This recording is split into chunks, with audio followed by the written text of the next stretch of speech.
Dari karenanya pernah suatu hari Sayyidina Umar menulis surat kepada Abu Musa al-Ash'ari. Beliau mengatakan, amma ba'd fa innal quwwata fil amal alla tuakhira amal al-yawm ila al-ghad. Orang yang kuat dalam bekerja, tahu siapa orang yang kuat dalam bekerja? Orang yang kuat dalam beramal, tahu siapa? Orang yang mampu beramal hari ini tanpa menundanya sampai keesokan hari. Jangan ditunda, karena kita tidak ada yang tahu yang namanya umur. Fa innakum idza fa'altum dzalik tadarakat 'alaikumul a'mal. Karena apabila kalian lakukan itu semua, amal yang lain bakal menyusul. Falam tadru bi ayyiha ta'khudun fa adha'tum. Kalian tidak ada yang tahu mana yang bakal menyelamatkan kalian. Begitu, jangan suka menunda amal. Kapan lagi mau baca Al-Qur'an? Kapan lagi mau hadir majlis? Kapan lagi mau zikir? Kapan lagi mau solawatan? Kapan lagi mau baca burdah? Kapan lagi mau dalailan? Kapan lagi di sana untuk solat hajat? Kapan lagi qiyamul lail? Kapan lagi witir? Kapan lagi duha? Nunggu ruh sudah sampai di hulqum tenggorokan kita. Waliyadzubillah subhanahu wa ta'ala. Wahakadha. Dari karenanya beliau menganjurkan kepada kita untuk benar-benar memanfaatkan waktu, terutama waktu yang disebutkan beliau di sini ba'dal fajr wa ba'da salatil asr. Dan juga beliau menyebutkan tentang keutamaan duduk berzikir di setelah salat subuh sampai terbit matahari. Karena Imamul Haddad beliau mengatakan tentang waktu tersebut, beliau mengatakan di dalam kitab Adab Sulukil Murid, beliau menyebutkan kun syadidal hirsi ala imarati ma ba'da salati subhi ila tulu'. Jadilah engkau orang yang benar-benar semangat, orang yang benar-benar menjaga di dalam memakmurkan waktu dari setelah salat subuh sampai terbit matahari.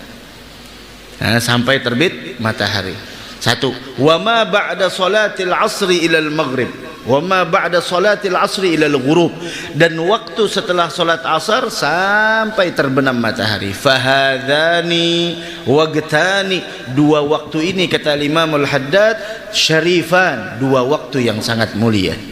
Tafidhu fihima minallahi ta'ala al-amdad, yang mana Allah menuangkan, mencurahkan di dua waktu tersebut madad, anugerah, karunia, pemberian alal mutawajjihina ilaihi minal ibad, atas orang-orang yang menghadap kepada Allah dari hamba-hambanya.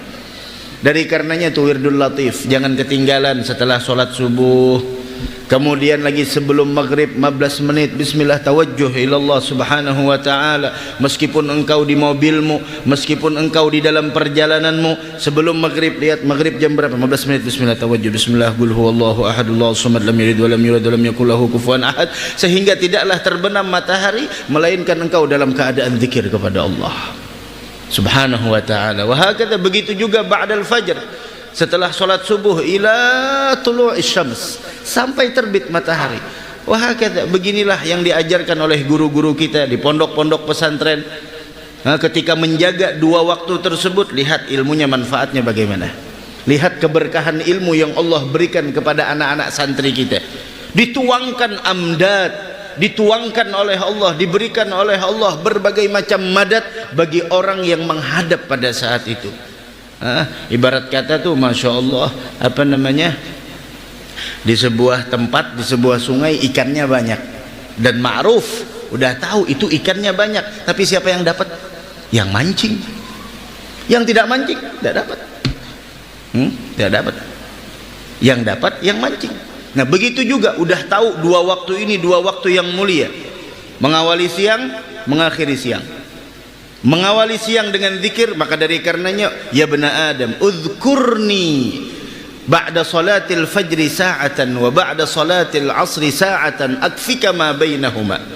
Allah subhanahu wa ta'ala menyebutkan di dalam haditsil qudsi, wahai manusia, kata Allah subhanahu wa ta'ala, ingatlah aku, ingatlah aku sesaat. Kapan itu? Ingatlah aku sesaat, kata Allah, ma ba'da salatil fajri, ingatlah aku sesaat setelah sholat subuh walaupun sebentar.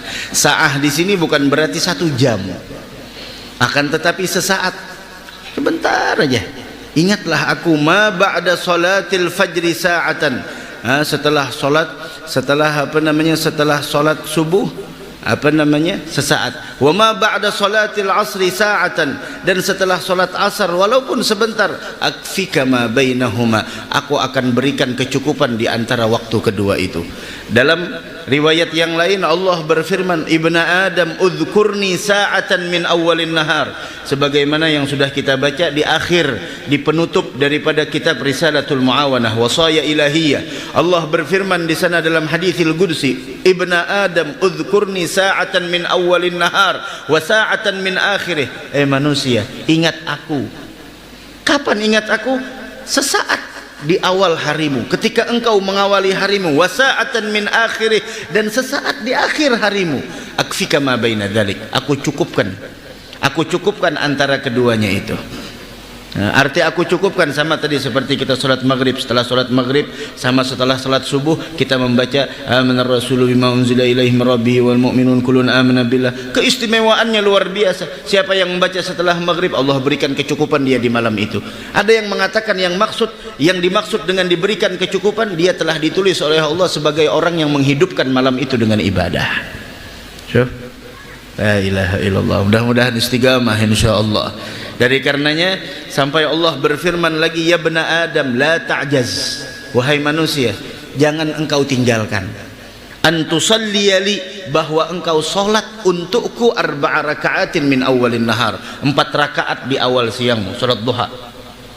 Jangan tinggalkan 4 rakaat ketika engkau mengawali harimu. Akfika akhirah, aku berikan kecukupan di sisanya, aku berikan kecukupan 4 rakaat.